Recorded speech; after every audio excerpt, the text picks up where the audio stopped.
Hello folks, welcome to a brand new Let's Play. I'm trying something new. I'm doing a DOSBox game, which has its own craziness involved with it. I am doing Gateway 2, Homeworld. Originally on CD-ROM.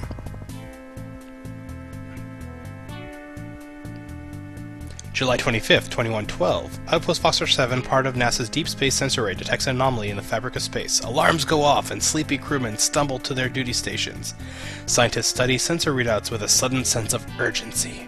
Something is making a faster-than-light transit jump into Earth's solar system. Seconds later, an enormous object blinks out of tau space just outside the orbit of Pluto. The artifact is gigantic. It's more than 6 kilometers long and has a mass in excess of 3 million tons. That's pretty big.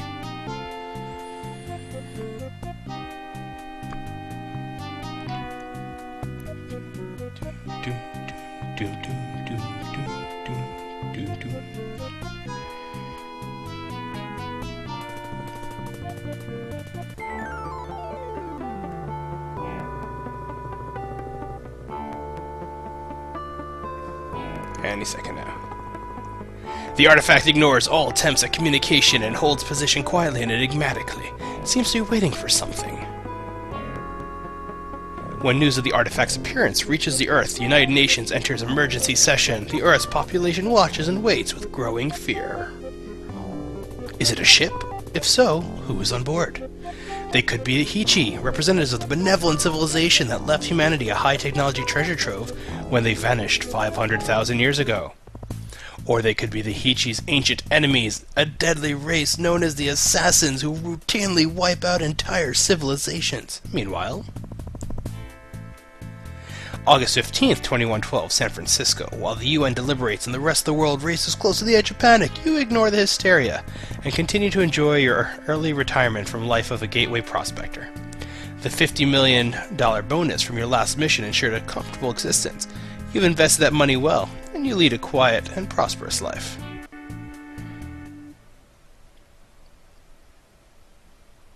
Do I want to restore? No.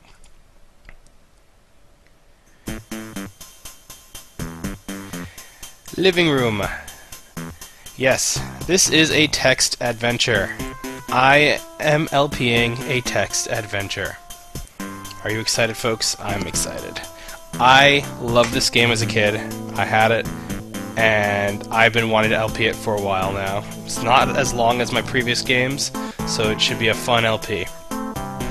As I said, I'm doing things a little bit differently. I'm using the internal DOSBox recorder and Audacity from my own voice. Hopefully it will all work out okay. So let's get this thing going. So living room. This is one of your primary residences, a 95th floor penthouse unit in the Bayside condo building in San Francisco. The living room of your condo is furnished in a clean, uncluttered way. A white sofa faces the ubiquitous PV console. Next to the PV is the smart building control unit that regulates everything from temperature to the resupply of your kitchen. The bedroom is to the southwest and the foyer to the southeast. You see a control unit, a PV console, and a wastebasket here. In the wastebasket you see some trash. Talking about things you see, let's talk about our UI. As you can see, I have a mouse. So we have our location, we have our day and time, we have a picture of where we're at. The picture is interactable. I believe if I click on this, look at the PV console. A PV console is set into the far wall. It is an old 2D flat screen model, devoid of the 3D tank and full virtual reality hookups that are common among the more sophisticated consoles. You specified the older model when you were having the place outfitted. You didn't want anything to do with full immersion VR after your last mission as a gateway prospector. It is currently in its dormant stage. It is displaying a tranquil aquarium scene. I have never played Gateway 1. I've meant to do so, but I haven't gotten around to it. But from what I've heard, Gateway 2 is better anyway. You don't need to know that much about the first game, though, to enjoy the second game. And as you can see, doing an action took 1 minute. Next thing. So here is our navigation UI. These are the different directions you can go. So you have southwest and southeast are active. Everything else you can't do. If I try to go north, you can't go that way. And it took up another minute of my time. There's also up, down, in, and out. Let's see. Here we have help, which just has a whole bunch of button options. Picture, which has the picture mode. Map, which sets it to map mode. Inventory sets it to inventory mode. Look just tells me about the room. Text just gives me only text if I want it to be a pure text adventure, but screw that noise. Anytime now. Half gives me a half bottom screen and gets rid of all the stuff on the left. I'm going to go back to picture mode with menu. Now this menu so I can actually control this I can control this entire game using only my mouse. Here is my dictionary of verbs. It is quite intense, and I will rarely use 90% of this. Here is my list of things that are in the room that I can interact with, including me. So if I wanted to, I could say, like, let's see, examine me. And you can use then to tag along other things. So I could say, then examine control unit, and do. So, you're a man in his 30s, grown just a little soft from a decade of easy living. You're wearing the original coverall you got from Gateway. It's a little threadbare, but you find it extremely comfortable. And then the control unit. In an innocuous-looking square plastic box is mounted on the wall next to the PV. This is the Smart Building Control Unit, a combination sensor and computer that controls the condominium's temperature, monitors the home electronic system, and handles basic logistics such as ordering kitchen supplies and restocking the wet bar. It's also designed to sense fire and earthquake emergencies. Let's see, what other fun things can we do? I can break, I can brief. Huh. I wonder what that would do. I can check the credits. Credits. Ooh. Look, here are all the people. And that's great. Oh, that does not use up a minute. I can cry. You let out a few heaving sobs. Now don't you feel better? I can dance. You move your limbs spasmodically for a few seconds to an invisible tune that only you can hear. I've never gone through all these things. Cast. What do you want to cast? Yeah, I kind of have to do this now. Cast, magic, missile. You don't need to use the word magic in this game. Aww. Dig. I can dig it. The floor is much too hard to dig up. Let's see. I can duck. You can run, but you can't hide. Date me. You doesn't want a date. Eat me. Wouldn't you rather be playing one of those Leisure Suit adventure games? Oh my. And you can turn the music of the game on and off here.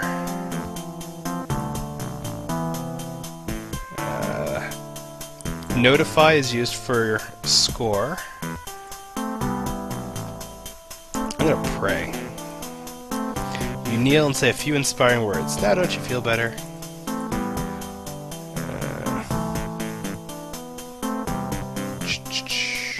So yeah, restart, restore, quit, raise, scare. Scream. You bellow until your throat gets sore. Oh, something's happening. The speaker on the PV console in the living room emits a series of chimes that you recognize as a priority override signal. You walk over to the PV and wait for the message to come through. The underwater scene on the large screen blinks out and is replaced for a brief moment by the Pacific Data Service logo and the words Priority Override in flashing red. A female voice says, "Your regional PV carrier, Pacific Data Services, is interrupting your access to the net for an emergency communication as authorized under FCC Regulation 2315-81. Stand by for an important message."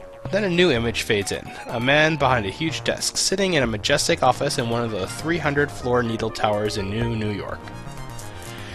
With a chill, you realize that you've seen this man before. He's a very senior executive at Gateway Enterprises, the largest and most powerful corporation in history.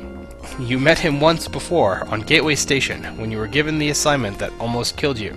You were lucky to return from that mission, a dangerous adventure that brought you into contact with an assassin and earned you a cool $50 million. The man has a slightly stressed expression on his face. He looks like he's just discovered that there was a mix-up in his dinner reservations. "Hello again," he says in a mild voice. "Long time no see. This is a one-way, non-interactive communication. The outbound circuits in your PV are apparently not working." He continues, "I'll cut right to the chase. We would like your help again." You start shaking your head. The man holds up his hands defensively as if he can sense your reaction. No, don't worry. This doesn't require any FTL travel. That's faster than light, in case you didn't know. Could also mean for the lose. Any for the lose travel. Activation of planetary cloaking systems, or encounters with the assassins. This time, we just need a little of your time. As you are probably aware, we've been working overtime on the situation created by the appearance of the artifact. We don't know if it is a Hichi starship, an assassin battlecruiser, or an asteroid with an FTL power plant. It is too far away to get any kind of visual on it. We suspect that it is a ship, but it is currently completely inert. It has not shown any sign of activity since its emergence from Tau space 2.5 weeks ago. It might be waiting for us to make the first move. It might be waiting for reinforcements. Or it might not be waiting for anything at all. It could just be a damn piece of rock. Anyway, we've decided to act. The UN has authorized the corporation to send out one of our experimental pulse drive scout ships to meet up with the thing. On board the ship will be a designated ambassador from Earth. The ship is almost ready to go on a pad at Romeo Delta 2.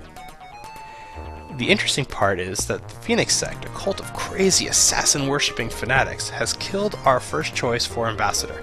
The sect believes that the artifact is an assassin ship, and they don't want us heathens visiting a vessel crewed by their gods.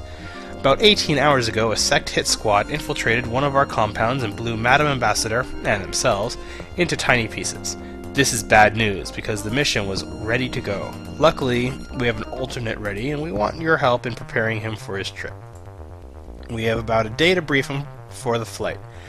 You need to tell him everything you've learned, everything you know about the Hichi and the assassins. A few hours with you is probably better in preparation than the orientation we gave the first ambassador anyway. I have assumed, perhaps rashly, that you will help, that you can leave right now, and that you will perform this service for free. I know your motivation in helping us with the other problem was more altruistic than financial anyway, and I think you have more money than you know what to do with. An air car will be arriving on the roof of your building within a couple of minutes to pick you up. Don't pack, this should only take a few hours. Thank you in advance for your help. The image of the executive disappears and the female voice says, "Your access to your PV has been restored. We apologize for your inconvenience." The fish reappear on the screen. Well, in that case, I should probably go take a look around the house before I leave. Let's go check out the bedroom. Bedroom. This is the bedroom of your bachelor pad. Condominium. An old-fashioned queen-size bed occupies the middle of the room. Two plain bedside tables sit on either side of the bed. The living room is off to the northeast. On the bedside table you see a matchbook. On the bed you see a newsfax. Well, let us take all. Do. I took a matchbook, and I took a newsfax. Let's check out this newsfax. Read newsfax. I will type sometimes. Phoenix Sect demonstrations continue. Hundreds of thousands of devout Phoenix Sect disciples continued their gatherings and demonstrations in urban centers all over the world. Police watched carefully as the disciples celebrated the arrival of the artifact and imminent liberation of the human race. The time is close at hand, said Amari Tangen, one of the sect faithful in the crowd in Istanbul. The assassins are coming for us. We will be purified. Doesn't sound like a good thing. UN emergency session drags on.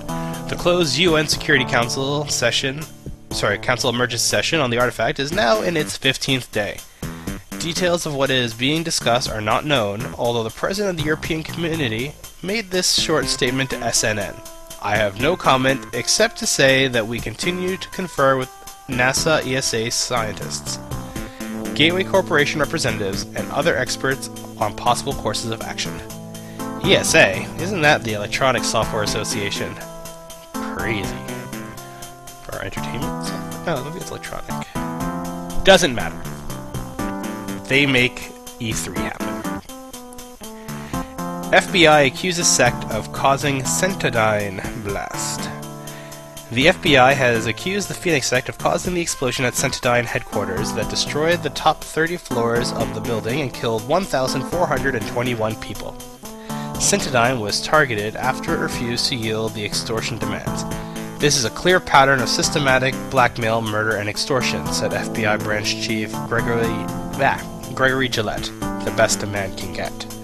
The sect is clearly involved and continues to use these activities to supplement their other fundraising efforts, like bake sales. FBI Branch Chief Gregory Gillette, I cannot say his name. Gregory Gillette resigns under pressure. A tersely worded press release from the FBI announced the resignation of FBI Branch Chief Gregory Gillette.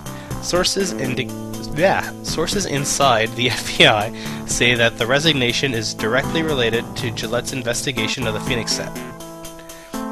Gillette himself could not be reached for comment.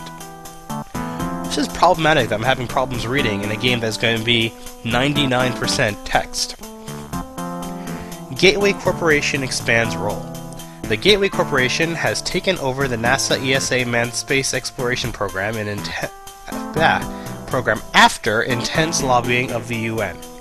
Santos Garcia, a media relations coordinator for the corporation, told SNN, "The artifact is the biggest thing to happen to us since the discovery of the assassins 10 years ago. We need a single coordinated response once our leader at the UN decide what to do about the situation." Phoenix Sect attempts destruction of shield generator. A group of fanatics allegedly belonging to the Phoenix Sect surrendered to authorities after attempting to destroy a cloaking system generator on Kaduna 3. In the operation that was described as brilliantly planned and executed, the self-proclaimed sect members stole a Hichi ship from Gateway, loaded a fusion weapon on board, and traveled to Kaduna 3. No damage was done to the generator, but the resulting explosion dug a crater nearly a kilometer deep. Whew.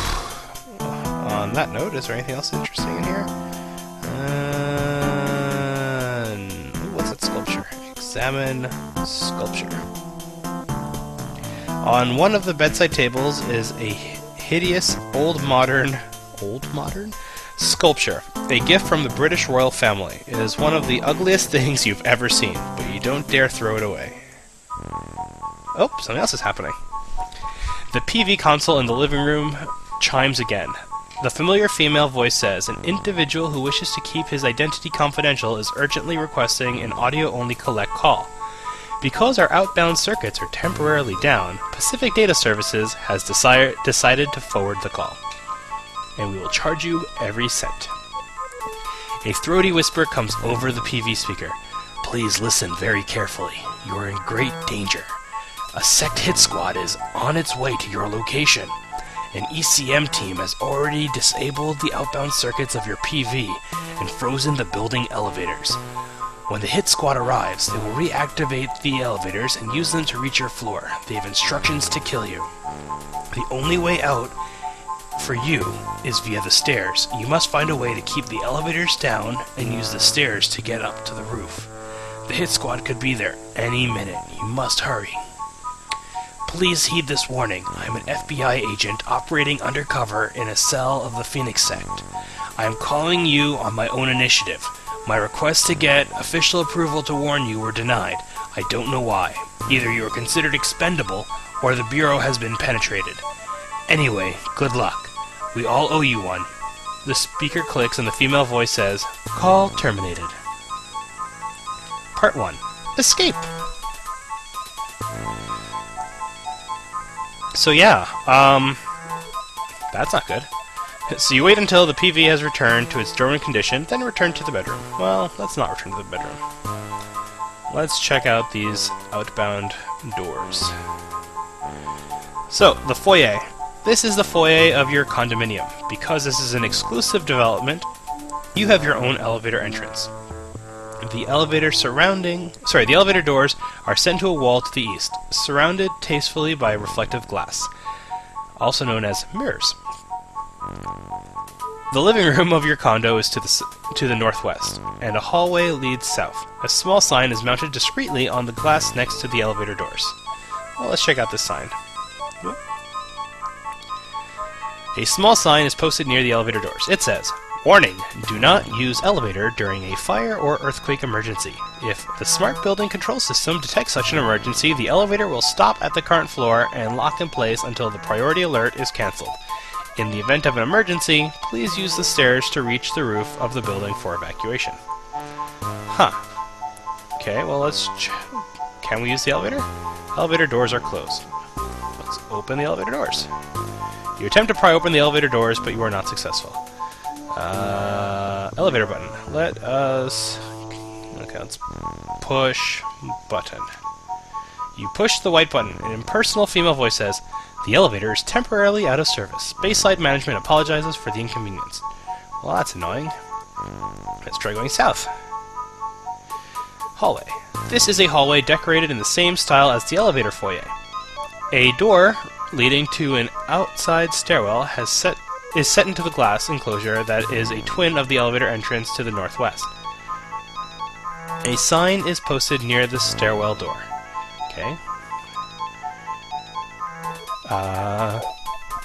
A sign is probably mounted near the stairwell door. It says, "Floor 95. Notice. For your safety and convenience, the stairwell door will be sealed off unless an emergency has been declared by Smart Building System. In the unlikely event of such an emergency, the bolts securing this door will automatically release, and you should proceed immediately to the building roof for your evacuation." And we can try opening the door. Your attempt to pry the door, blah blah blah. Yeah, so can't open this door either. So we need an emergency. Well, the emergencies that it said was a fire or an earthquake. I can't really create an earthquake. However, probably could create a fire. So let us take the match from the matchbook. You pull the last match out of the matchbook. As soon as the stem of the match leaves the book, the head flares and burns brightly. The match is now lit. Great. Let us put the match in the trash. You drop the match into the waste paper basket. The refuse around the match catches fire for a few moments, producing a cloud of blue smoke.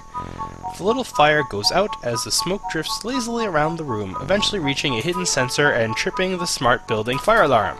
A screeching howl fills the condominium, and a flat, computerized voice says, "Attention, homeowner. The smart building system has detected a fire. Please evacuate immediately." Your score has gone up by 10. Note you can activate and deactivate score change notification using the notify command. You will leave it for now. Okay, and as you can see in the picture, there is smoke. So, now I should be able to open the door. Open the door. You open the stairwell door. A tinny voice comes from somewhere in your condominium's living room. Attention, homeowner. The smart building system has detected a fire. Evacuate immediately. Okay, let's do that. Let's go up. You bound into the stairwell and scramble up 5 flights of stairs to the building roof. When you swing open the external door to the roof, you are greeted by a burly man in a Combined Military Force (CMF) uniform. He takes you to a waiting air car. Your score has just gone up by 10. And away I go! Zoom!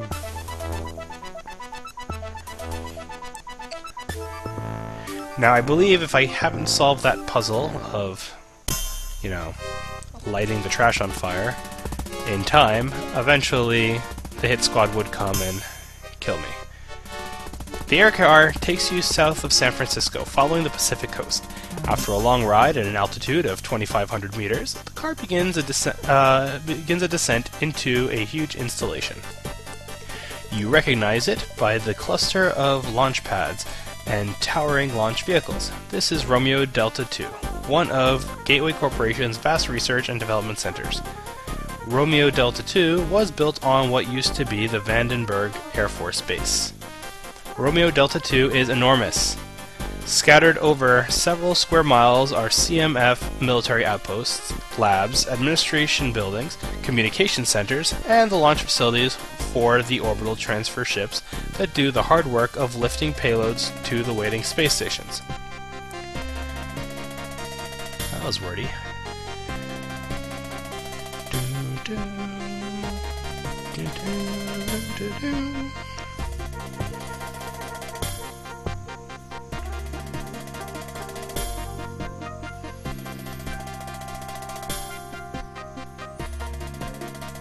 After a long glide down, the air car lands near a multi-story bunker-like structure identified by a sign as Research Center Building 1. You follow the quiet CMF escort into the research center. After a brisk walk through several laboratories, the CMF MP motions you into a conference room. You cool your heels for more than 2 hours before you are joined by a harried-looking woman. She moves over to the display screens on one side of the room. I'm Marie Claire, a Gateway Corporation senior scientist. I'll give you some background info before you brief the ambassador. A ship equipped with a fusion pulse drive is sitting on Pad Tango 3. This vessel can maintain a constant 1g acceleration, which means it is quite capable of reaching points outside the solar system in a relatively short time. The ship, called Aquila, is what the ambassador will use to rendezvous with the artifact. She continues. The trip to the artifact will take about 4 months. The ambassador will spend that time. She pauses as a strange barking alarm goes off in the laboratory outside, followed by the buzz of excited voices and the sound of running feet. Marie frowns and heads for the door, throwing a rush, "Excuse me, something's up," over her shoulder as she leaves. 20 minutes later, she's back. She looks terrified. She sits down across from you, her hands shaking. "I'll make this quick," she says in a distressed voice. "You came at a very bad time. This complex is under attack. We've been gassed. While you've been sitting in here, some kind of nerve agent has been released across Romeo Delta II. Almost everyone is dead. We have been incredibly lucky. This part of the lab building is a positive pressure facility, which means that it is temporarily resistant to gas. We don't have much longer, though. At some point, the gas will seep into the building. I think the attackers are Phoenix Sect. We know they want the Aquila ship. They want to get to the artifact before anybody else, and the Aquila probe ship is the only human-built vessel capable of reaching points outside the solar system in under a year. We have to keep that ship out of the hands of the sect. There's an auto-launch program on the mission control computer that will fuel the ship, activate the onboard autopilot, and trigger a liftoff. If the probe ship is launched in this fashion, it will fly to the artifact on autopilot. The alternative is to destroy the ship so that the sect can't use it. An auto-launch is better.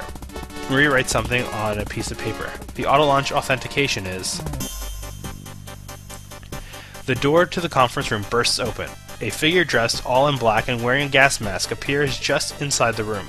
He's holding a radio and a gun. The gun snarls and flashes brightly. Marie is thrown out of her chair as she is struck by a cloud of steel flechettes. The attacker runs into the room and his gun swivels to cover you. The man's finger tightens on the trigger, then pauses. He lowers the gun slightly and speaks into the radio in a harsh, clipped voice. "Looking Glass, this is Mock Turtle. Building 1 in Wonderland, Sector 1 is secure. I'm the only survivor of my squad, but all the Charlie Mikes are down and all the civvies are down except for one. The last civvy is the guy the hit team was supposed to plug in Frisco. What should we do with him?" The radio crackles. "Looking Glass to Mock Turtle. Waste the civvy and then sit tight. Good work. Sorry about your men." The terrorist looks back at you and raises the gun. You flinch as the gun explodes in an orange flash. It takes you a moment to realize that the flash wasn't a shot. The gun literally exploded in the terrorist's hand as it was hit by a bullet from outside the room. The explosion is followed by 2 sharp cracks from just outside the conference room. The black-suited attacker is spun around by the impact of high-velocity slugs and drops to the floor on top of Marie, his radio dropping to the floor nearby. Your combined military force escort pokes his head into the conference room and waves an assault rifle in the terrorist direction. "You'll lose," he hisses at the terrorist's body. "All the Charlie Mikes weren't down after all, you son of a bitch." He looks at you. "Hey buddy, it's a damn war zone out there. You better sit tight in here." The soldier runs off. He's a cowboy. And here we are. The laboratory conference room is a utilitarian area outfitted with a conference table and twin display screens. The exit is to the east. White lab rats run tirelessly around the series of cages set into the wall across from the table. You see a radio, a dead terrorist, and a dead scientist here. On the table you see a slip of paper. The dead terrorist is wearing a gas mask and a utility belt. On the utility belt you see a hand grenade. And just for the fun of it, eat dead scientist. Okay, the radio crackles. "Looking Glass, this is Cheshire Cat. The drones have achieved blanket coverage of Wonderland. Cameras aboard the RPVs are showing very high casualty rates. We estimate that 75% of the Charlie Mikes are down and that 95% of the civvies are down. All baseline objectives have been reached." And on that note, I am going to save and call it a game. So, I hope you're enjoying it. I know I am. And we will continue this later. Ta-ta!